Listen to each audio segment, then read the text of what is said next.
আমরা যখন অনলাইনে একটা ইমেইল পাঠাই বা কোনো ভিডিও দেখি এর পেছনে যে কি বিশাল এক কাণ্ড ঘটে যায় তা আমরা হয়তো কল্পনা করতে পারি না। আজ আমরা ঠিক সেই পর্দার পেছনের গল্পটাতেই ডুব দেব। দেখব কিভাবে একটা ডেটা প্যাকেট এক অবিশ্বাস্য যাত্রা করে সারা বিশ্ব ঘুরে আসে।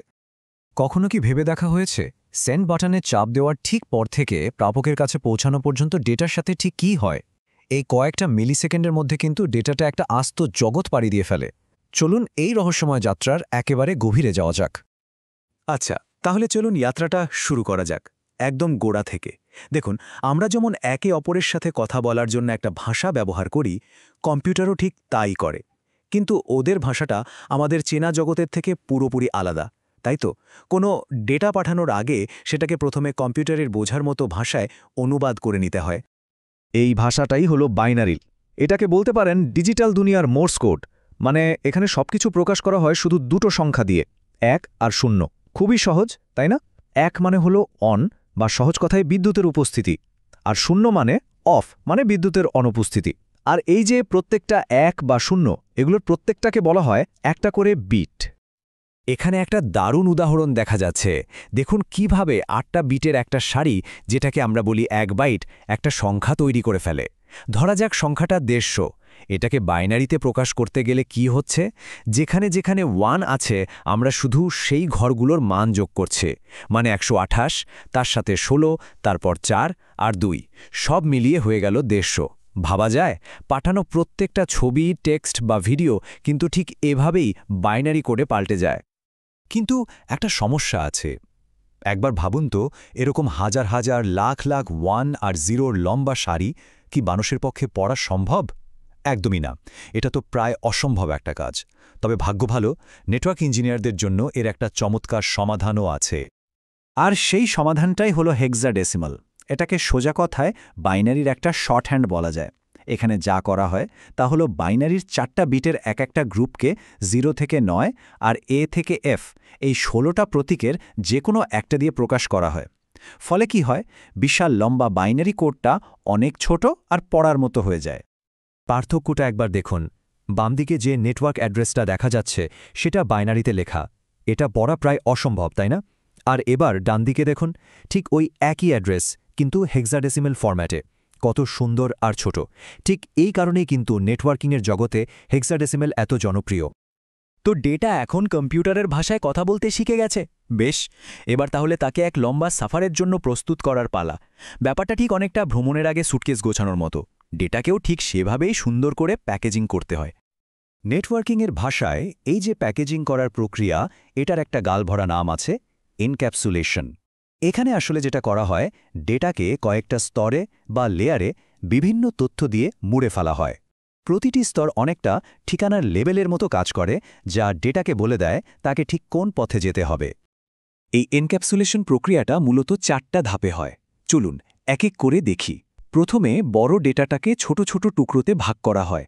এগুলোকে বলা হয় সেগমেন্ট। এরপর প্রত্যেকটা সেগমেন্টের সাথে আইপি অ্যাড্রেসের মতো নেটওয়ার্কের ঠিকানা জুড়ে দিয়ে তাকে বানানো হয় একটা প্যাকেট।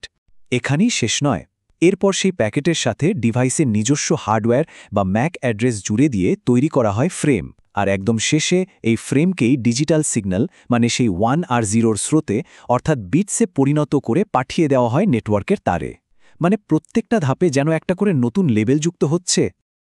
তো আমাদের ডেটা প্যাকেট এখন সফরের জন্য একদম রেডি। এর প্রথম স্টপ হলো লোকাল নেটওয়ার্ক, মানে বাড়ি বা অফিসের ভেতরের যে নেটওয়ার্কটা সেটাই। এটাকে অনেকটা হাইওয়েতে ওঠার আগে পাড়ার ভেতরের রাস্তায় গাড়ি চালানোর মতো করে ভাবা যেতে পারে। এখন লোকাল নেটওয়ার্কে তো অনেকগুলো ডিভাইস একসাথে ডেটা পাঠাতে চায়, ফলে একটা বিশৃঙ্খলা তৈরি হওয়ার চান্স থাকে। তাই এখানে একটা নিয়ম মেনে চলতে হয়। ইথারনেট নেটওয়ার্কে এই নিয়মটার নাম হলো CSMA/CD। নামটা একটু খটমট হলেও ব্যাপারটা বেশ সহজ। ক্যারিয়ার সেন্স মানে হলো আগে শোনো লাইনটা খালি আছে কিনা। মাল্টিপল অ্যাক্সেস মানে যেহেতু সবাই একই লাইন ব্যবহার করছে। আর কলিশন ডিটেকশন হলো যদি কোনো কারণে ধাক্কা লেগেই যায় তাহলে সেটা সামলানোর ব্যবস্থা। এক কথায় এর মূল নীতি হলো কথা বলার আগে শোনো। এর কাজ করার পদ্ধতিটাও বেশ মজার। ধরুন একটা ডিভাইস ডেটা পাঠাতে চায়। সে প্রথমে কান পেতে শোনে যে নেটওয়ার্কের লাইনটা ফাঁকা আছে কিনা। যদি দেখে রাস্তা একদম পরিষ্কার, ব্যাস সে ডেটা পাঠিয়ে দেয়। কিন্তু পাঠানোর সময়ও সে খেয়াল রাখে, কারণ যদি দুটো ডিভাইস ঠিক একই সময়ে ডেটা পাঠিয়ে ফেলে তখন একটা সংঘর্ষ বা কলিশন হয়, আর যেই না কলিশন হয় অমনি দুজনেই খুব ভদ্রভাবে থেমে যায়, তারপর এলোমেলোভাবে একটা সময় পর্যন্ত অপেক্ষা করে আবার চেষ্টা করে। লোকাল নেটওয়ার্কে এই ট্রাফিক নিয়ন্ত্রণের জন্য মূলত দুটো ডিভাইস কাজ করে, হাব আর সুইচ। হাব হল নেটওয়ার্কের এক বোকা যন্ত্র, অনেকটা একটা মেগাফোনের মতো। এর কাছে কোনো ডেটা এলে সে চিৎকার করে নেটওয়ার্কের প্রত্যেকটা ডিভাইসকে সেটা শুনিয়ে দেয়, দরকার থাকুক বা না থাকুক। আর অন্যদিকে সুইচ হলো একটা বুদ্ধিমান ডিরেক্টর। সে একজন দক্ষ টেলিফোন অপারেটরের মতো কাজ করে, যে ডেটা শুধুমাত্র তার আসল গন্তব্যে পৌঁছে দেয় আর কাউকে বিরক্ত করে না। বোঝাই যাচ্ছে সুইচ অনেক বেশি কাজের।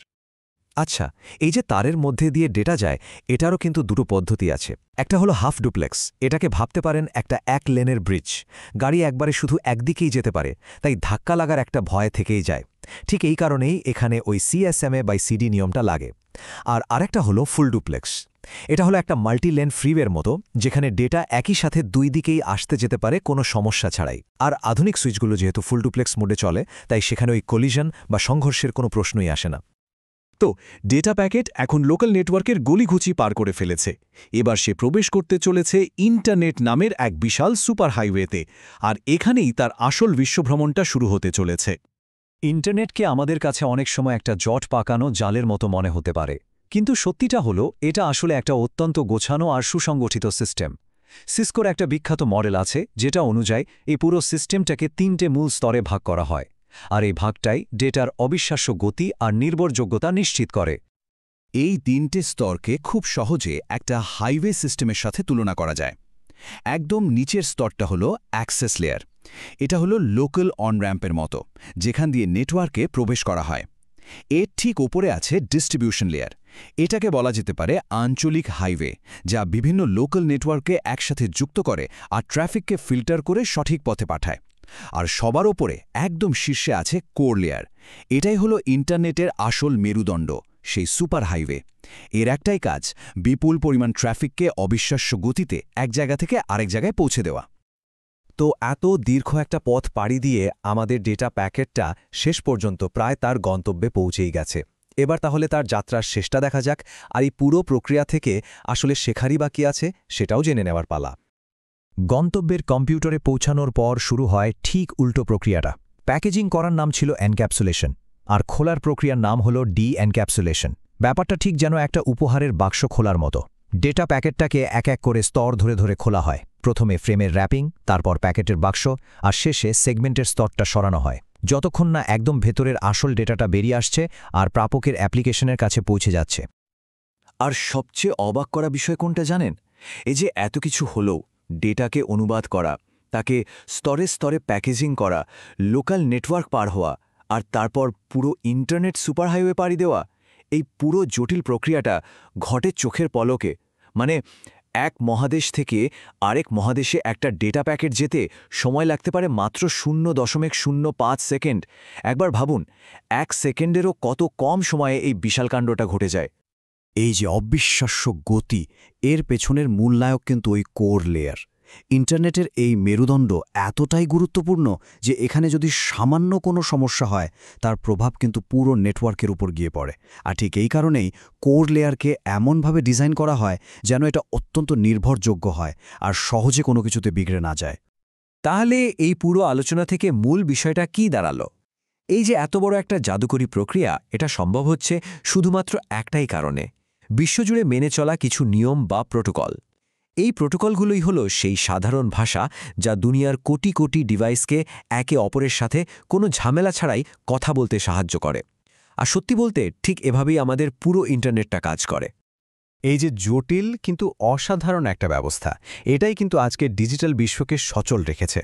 কিন্তু প্রশ্ন হলো, ভবিষ্যতের প্রযুক্তি, যেমন ধরুন আর্টিফিশিয়াল ইন্টেলিজেন্স বা ইন্টারনেট অফ থিংস, এদের যে বিপুল চাহিদা, সেটা মেটানোর জন্য ডেটার এই যাত্রাপথকে আরও কতটা উন্নত হতে হবে? এটা কিন্তু সত্যি একটা ভাবনার বিষয়, তাই না?